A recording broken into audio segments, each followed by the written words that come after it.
esam slaveni, kā glūdi mūsu lielceļi, un kur vēl tilti pārenie, tie glītākie un stiprākie, bet tos, nu zinām, staupām ar, cik tādus tik vien taupīt var, un tādēļ katram tiltiņam mēs abos galos uzrakstam. Brauciet lēnām pār tiltu, draugi, brauciet lēnām pār tiltu, draugi.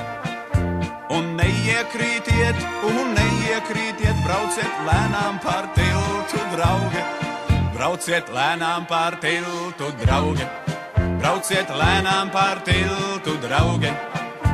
Un neiekrītiet, brauciet lēnām pār tiltu, draugi.